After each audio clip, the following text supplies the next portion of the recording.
All right, so with that, I'd like to officially welcome you to the second installment of our Maryland Advanced Good Agricultural Practices series. And in this series, we'll break down key components of this voluntary produce safety certification program, the Harmonized GAP Audit Standard. And we're going to discuss how to approach the requirements of the standard, hopefully in ways that make them approachable and achievable for your operation. This whole series is brought to you by the Maryland Food Safety Network, and we are a group of produce safety specialists at the University of Maryland, University of Maryland Extension, the Agricultural Law Education Initiative, and the Maryland Department of Agriculture. My name is Angela Ferelli. I'm an agent associate at the University of Maryland, and I will be your host and your speaker today. So without further ado, today we're going to address how to tackle the risk assessment requirements in the Harmonized GAP Audit Standard. Even if you're not pursuing an HGAP audit, this talk will hopefully walk you through how to get comfortable with assessing risks specific to your operation, which is an important step in developing food safety culture on your farm, no matter your size or what you're doing. I'll be giving the talk, but I also wanted to acknowledge the collaborative effort in this talk with our MDA partner, Alec Loranca. He is on the call today. So he's listening. He might chime in to give additional context from an auditor's perspective while we go through this talk. So we invite you to ask him any questions that you have. All righty. As with all our webinars, if you have any questions about this or other presentations, don't hesitate to reach out to any one of us in the Maryland Food Safety Network, and we can get your questions answered. All right, so the information we're going to be presenting today is from the HGAP standard itself and from the HGAP checklist and some examples that are given to licensed auditors during their training. So that's the basis of the content today. You can download these standards and checklists from the site provided here, which was in the pre-meeting notes and will also be in the post-meeting notes as well. Okay, so to recap, the HGAP requires documentation to provide evidence of food safety activities being performed, and they fall into three main categories of documentation for HGAP audit requirements. The first is a written policy, which is like high-level guidance. It's policies are something that's written in your food safety plan. They can be something that's printed out and displayed on your property or given as a handout during worker training. The second type of documentation are records. And so records are like things like water tests, your cleaning and sanitizing records. They can be a checklist, a supervisor signed lab test, or invoices. And then finally, there are risk assessments, which can either be a log or a checklist. So we're going to focus on risk assessments today. We chose to take the time to walk through risk assessments because if you're familiar with the MDA audit, then you have some confidence in writing the policy piece and getting the records together, but risk assessments might be something that are new to you. And for this standard, you're asked to formalize multiple assessments into a document, and they are mandatory, evidenced by this dot here. So all assessments in the HGAP you have to do to be able to pass the audit. So we get questions from growers that kind of fall under these three categories. Number one, what is an assessment? How do I do one that's complete? What sort of questions do I need to be asking? The second is how do they get performed? How often do I have to do it? And thirdly, what do I need to write down? So hopefully we're going to address all three of these today.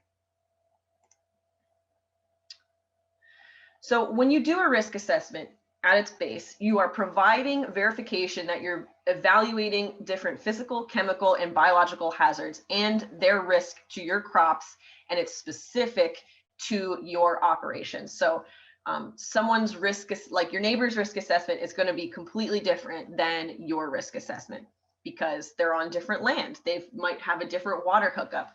Things might be different for them.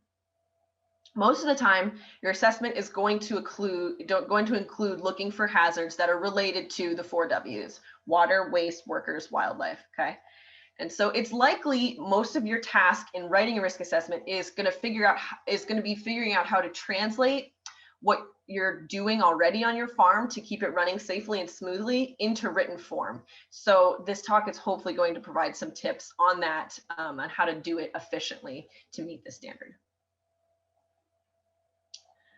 To break down the steps of a risk assessment, we'll follow this scheme, and you can follow this scheme for every risk assessment that you do. You first identify what is the hazard that you want to control, what's the likelihood of the hazard taking place. If it takes place, what's the likelihood that crop will be affected? What can you do now to put in place to prevent the hazard from occurring? And do you have a plan if the hazard does occur to quickly remediate the issue and then put something in place to prevent it from happening again? So an example could be, what is a hazard? If you have a dairy on site with your fruits and vegetables, you can assess that as a potential hazard. And then when you go through the next steps, you're going to think about, okay, what's the likelihood of activities from the dairy and manure from the dairy? What's the likelihood of that interacting with my crop field? What sort of measures can I put in place to prevent anything from the dairy interacting with my crop field or my workers, right, for cross-contamination, and so on and so forth. So we'll go through each of these as we talk about each of the risk assessments in the Harmonized GAP. In total, for Harmonized GAP audit, you're going to look at making 7 risk assessments, at most 7.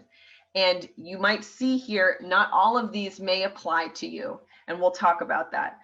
So there are a few in the field operations scope, and there are 2 in the post-harvest scope.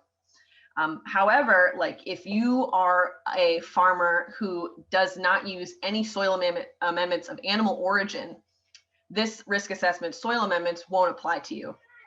Similarly, if you don't handle any allergens on your property, then the allergen risk assessment will not apply to you either. And that's wheat, peanuts, tree nuts, milk, soybean, fish, and shellfish, and eggs. So we'll get into each of those. And then it's important to note right at the top here, whenever you have a change in your operation, you're going to revisit these risk assessments. So they are documents that you will be going back to as you grow and change, and annually as well. All right, so first we're going to talk about land use and history. For this risk assessment exercise, the standard is asking you to evaluate different physical, chemical, or microbial risks associated with your current land use, what the land was previously used for, and your neighbor's land's use, okay? And whenever something changes, you're going to re-perform this assessment. So what does that mean? How do we break that down? So these are the different things that you're going to take into consideration and different things that you can include in a land use risk assessment. So first you'll ask yourself, okay, what's the current or past land use of my property? Are you farming on land that used to be used for animal housing? Or are you farming in an old, are you doing that? Are you farming somewhere where your neighbor adjacent to you has an animal operation? Are you farming somewhere that used to be zoned industrial for our urban farmers, right? So think about the different, how land use can impact the safety of where you're farming right now. The state of your septic system is another question you can ask. Are you dealing with a drainage field? How far away is the drainage field from your production area? You can ask different questions about runoff from either animal housing areas, or runoff from, roads, or runoff from streams, right? Or the potential for flooding. You'll ask yourself questions about the state of your water distribution system, if it had any changes this year. If you're doing any construction, that construction will definitely want to be included in your risk assessment, any new construction on your property or property adjacent to you. Similarly, if there are any changes with different, chemical holding structures on your property, and then if you're an indoor grower, the building integrity is something that you want to take into consideration as well. So after you consider all these things and identify what you want to put in your risk assessment, you're also going to want to record what you're doing to reduce those risks. So in the case of if you're growing on land that was previously used for animal housing, you want to put in that risk assessment how you're remediating that land and making sure that there are no, we've reduced microbial risks before we started cropping on that land, right? And then for runoff hazards or adjacent hazards, you can talk about what sort of buffers you're putting in place for that. And so how is the auditor going to assess it? So the auditor is going to take a look at this, and with their observations in walking around your property as well, they're going to see how complete it is, and they're going to make sure that it was done annually. So just to bring us back to the standard itself, like how it's going to be assessed, generally requirements will be assessed as either compliant. So if it's compliant, then that means that the risk assessment was deemed complete and you meet the requirement for that. It could also be non-applicable, which we talked about before. If you don't do that in your operation, that doesn't really apply to this land use risk assessment. If the auditor assesses that the assessment is not complete, you haven't taken into account different hazards that you should have taken into account, you could get a corrective action needed. And if you get a corrective action needed in a risk assessment requirement, you will not pass the audit. There is one other way that a requirement can be assessed, and that is immediate action required. And this is if an auditor sees an imminent food safety risk on your property. And if that happens and you have a requirement marked IAR, you will not pass the audit either. So just to keep in mind, there are a couple of different ways that your requirements can be assessed in an HGAP audit.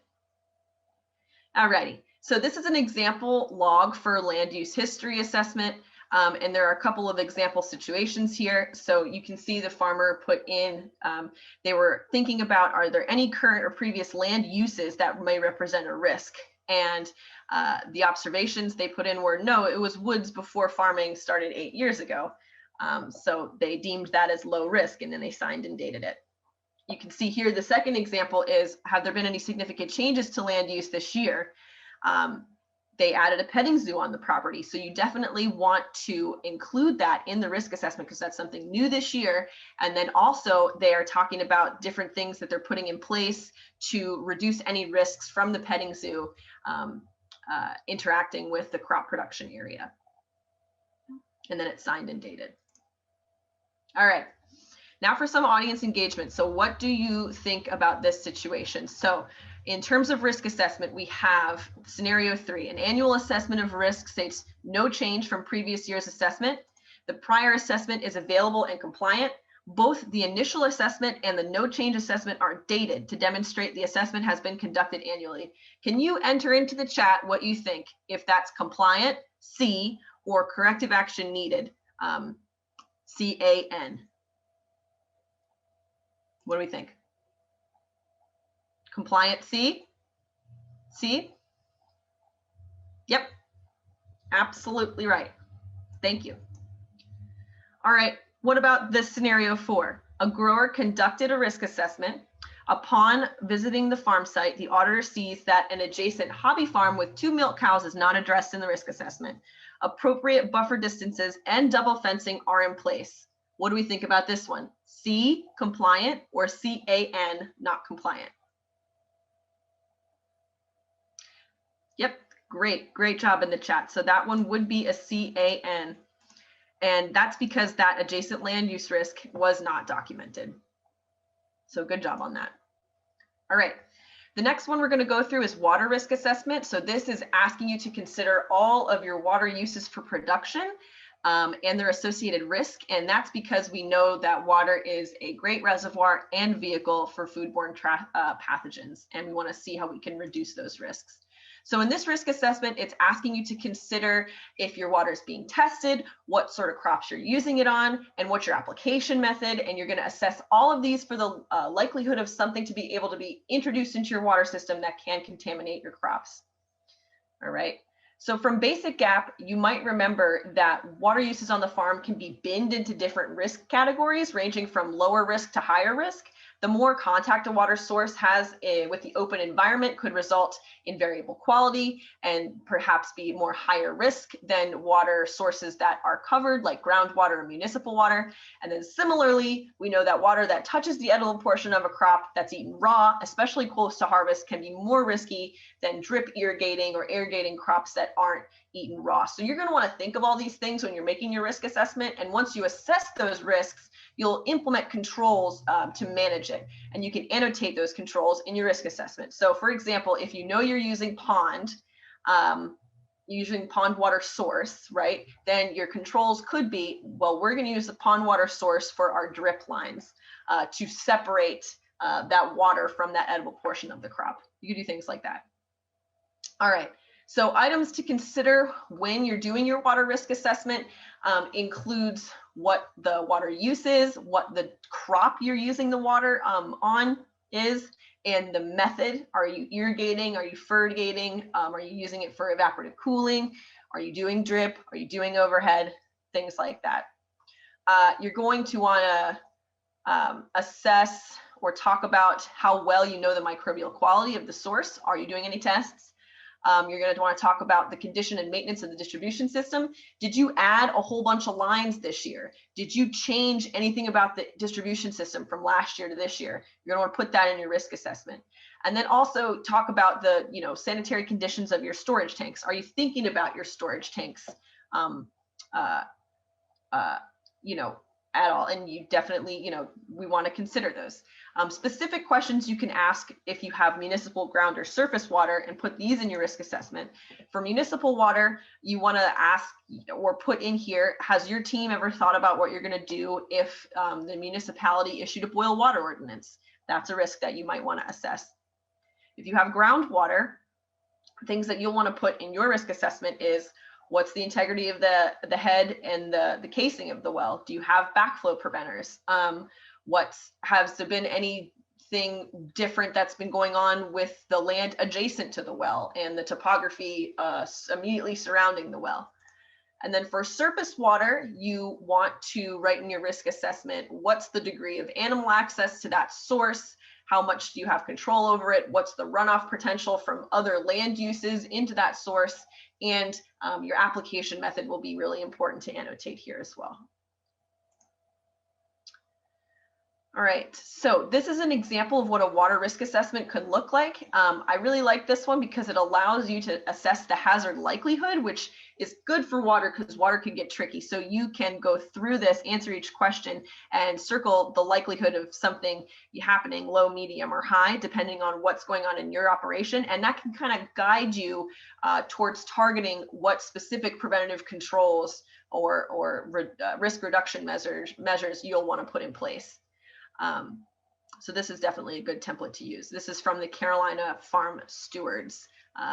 They do a really good job of prepping folks for HGAP audits. The third risk assessment we'll talk about is evaluating risk from wildlife and domestic animals. This requires an assessment at the start of every growing season, and it wants you to consider kind of what's going on your farm.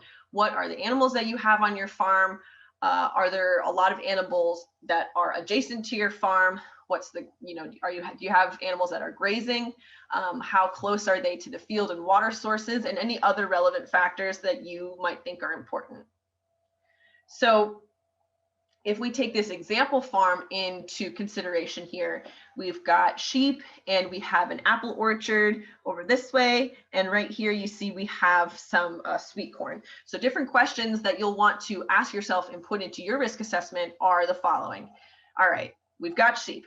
How close are the sheep to the fields or the water sources? Are there barriers in place? Which here you can state, yes, we got fences, right? You also want to talk about the topography too. We want to say, especially if the sheep are up at the highest point of the hill and everything else runs down, you'll want to put, you want to add in there maybe some methods that you're using to prevent any runoff risk from the top of the hill flowing down there. Do you have policies for animals and associated workers not to enter crop areas? So is everybody trained to know what to do if they find an errant animal in their crop area, in the orchard, right? How do people scout for poop? different things like that. And how do you handle animal intrusion into crop areas? So those are a couple of questions you can ask, you know, based on this specific farms in terms of wildlife, well, in terms of domestic animals. And the questions are going to be different for wildlife too. So if you have this orchard and this sweet corn, and you know that your biggest wildlife pressure is groundhogs, then you're going to want to talk about that in your risk assessment and talk about how you're managing groundhogs. All right. The fourth risk assessment is on soil amendments. This requirement's asking you to break down all the practices regarding amendment use and to prompt you to think about how it can impact the safety of your product. So in this risk assessment, you're going to consider what soil amendments you're using, if you're treating them, how you're treating them, or if you are getting them treated, if you're receiving them treated, how you're storing them, how you're using them, like applying them to the field, different things like that. You should notice here that there's also a record associated with this requirement. So this means that the auditor is going to ask for certificates of analysis if you are buying a product that says it's been treated, like if you're buying finished compost. They should be able to give you a certificate of analysis that shows that it's been treated to reduce foodborne pathogen presence.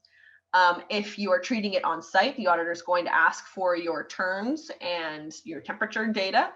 And this is just to verify that you're engaged in risk reduction practices that are validated to reduce foodborne pathogen presence. And again, if you are not using any soil amendments of animal origin, this can be assessed as NA.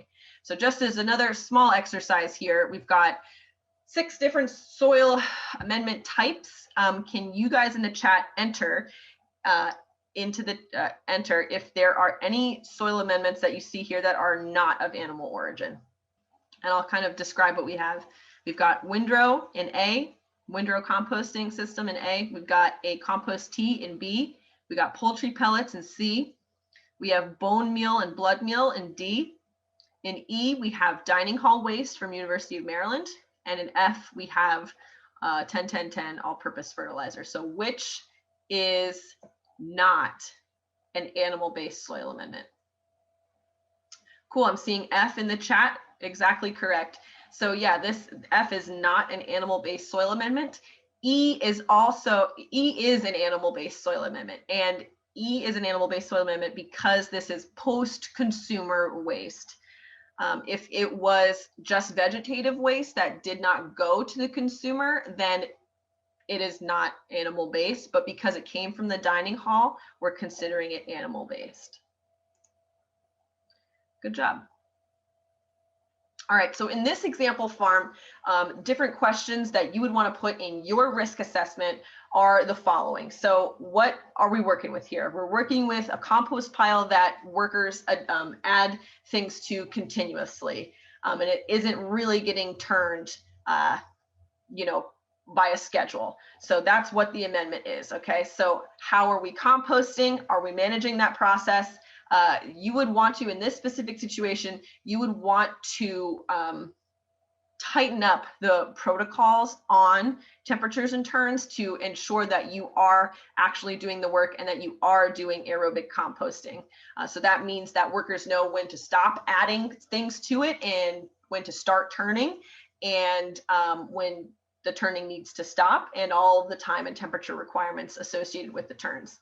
Other questions to ask is, okay, we got a working compost pile. How close is it to the field or the water source? You can see here, it's pretty close to a field, and we had a rain event. So you can see here on the left side of the picture, there is a little bit of runoff coming off of that pile. And since workers are adding table waste to this, that can be assessed as a potential hazard. So we want to fix that and either site this pile somewhere differently or put up a barrier, physical barrier between the pile and the rows of crops we got here. Other questions you'll want to ask and think about on your risk assessment is, how are you managing application on the field? This is especially important if we have an operator who wants to use this unfinished compost. Because it's unfinished compost, it is thought of as raw manure is the same as raw manure. So we want to make sure that we're abiding to the National Organic Standards 90 or 120-day wait time rule between applying this on the field and harvesting anything that comes out of the field. So those are just a couple different things that you can ask yourself when doing a soil risk assessment. All right, the fifth one is a pre-harvest risk assessment. This is going to allow you to activate your food safety brain during harvest prep. It asks you to consider various elements of the field to be harvested to verify to the best of your knowledge it is ready and appropriate for harvest. Like there's not been significant animal intrusion, there's not poop everywhere, things like that. It hasn't been flooded. And it's also asking you to evaluate the crew who's about to harvest for their readiness for the task at hand. So is everybody feeling well today? Has everyone been trained on what's appropriate to harvest? Are all of the tools clean? Different things like that. You can consider, in addition to the things that I previously mentioned about what you can consider, intrusion by animals into the field that you're about to harvest, consider that.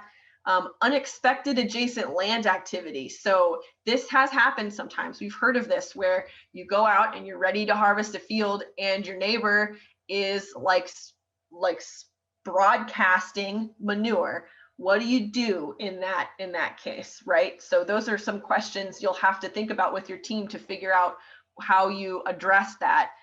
Because then, is the field ready and appropriate for harvest? No, probably not, right? So just think about these things.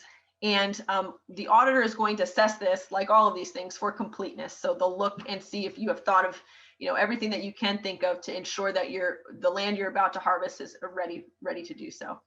So this type of risk assessment can be compiled into a checklist that, for example, a supervisor gets, and they would go through all these items here to make sure that they've all been addressed before harvesting starts. And you can see that a lot of good information is kind of packed into this checklist, right? All new workers have completed new hire. We have drinking water that's stocked. All of our transport vehicles are clean. The bathrooms are ready. The tools are clean. Things like that. So what you would do in this case is that you see this, there's a whole table here. You would just sign and date it as the supervisor who's on site, and that would suffice as your risk assessment. All right. So moving into post-harvest, the first risk assessment is allergens. So just remember, if you don't have allergens on site, you will not need to make this risk assessment. So that is wheat, peanuts, tree nuts, milk, eggs, soybean, fish, and shellfish. If you don't use any of these or store them on site, then it would be not applicable to you. However, if you are a person who has eggs, has chickens on site, then you'll have to make a risk assessment and talk about how you are kind of separating egg activities and fresh produce activities, things like that. The second risk assessment for post-harvest is a post-harvest wash water risk assessment. So this is important, again, because water is a great reservoir and vehicle of foodborne pathogen contamination. And post-harvest practices that don't have proper food safety controls in place can turn a small sporadic issue into a widespread issue of your produce lot. So it's really important to think about carrying food safety procedures all the way through to harvest and packing. So for this risk assessment, you're going to want to consider a couple of different things. What's your wash system that you're looking at? What commodity are you washing? What's your starting wash water quality? In general, in terms of risk with water, reusing water is going to be a little bit more risky, and you have to consider a little bit more than just using single pass water. And that's because the same water is interacting with multiple loads of product, and that could potentially increase cross-contamination of germs from one lettuce head to subsequent lettuce heads. So if you have either system, the different controls that you're going to think about putting in place are, all right, what's your starting water quality? Do you have water tests for your post-harvest water? You want to make sure it's potable. If you're using recirculated water, definitely implement a sanitizer to the water. That's a requirement in this audit. And you will put that, you'll just annotate that you're doing that in your post-harvest risk assessment. And then implementing water change schedules is another good activity that you can implement to reduce your risk around water use post-harvest. Okay, this is an example scenario. I think this might be our last example scenario of the talk. So I'll read it and I'll let you guys let me know what you think in the comment in the chat bar. So an overhead spray bar is used to wash incoming product. The water source was tested by a lab and the results state it's drinking water quality. The water is recirculated and treated with sodium hypochlorite appropriately and is recorded in a timely manner. The date on the box of sodium hypochlorite test strips used to test the water indicate that the test strips are 2 months beyond the expiration date. What do you guys think in the chat? Is that compliant, C, or corrective action needed, can? I'm seeing a can in the chat, seeing a can, seeing a can. Yes, unfortunately, this would be assessed as corrective action needed, and that's because the test strips are beyond their expiration date. So just keep that in mind. There are a lot of working parts with this audit, and it gets down to the details. So doing adequate prep will help you make sure that you got all your details in order. And we can help you with that. All right. To finish up the talk today, we decided that it would be important just to relay to you guys if you were interested in pursuing Harmonized GAP Plus audits. So that's a level above the Harmonized GAP. There are a few additional risk assessments that you will have to make. And we'll kind of talk about, a few of them, but there are additional ones, and these are hyper specific to your operation. So the first 2 additional risk assessments have to do with food fraud and food defense as we move from protecting our product from accidental adulteration to intentional adulteration. For food defense, we are mitigating intentional and sometimes unintentional adulteration that's ideologically motivated. So this is someone who wants to cause harm. So to do this, you want to assess the level of security you have in your operation. Consider who has access to various areas of your operation. Important points to consider is who has access to things like bulk chemicals, your water distribution system, or anything else where if someone introduced a lethal agent, it could compromise a whole load of product. So you also want to think about unintentional security risks too. So an unintentional security risk means that it's something that was not introduced with malicious or negative intent, but it still results in a lethal agent that could compromise a whole load of product.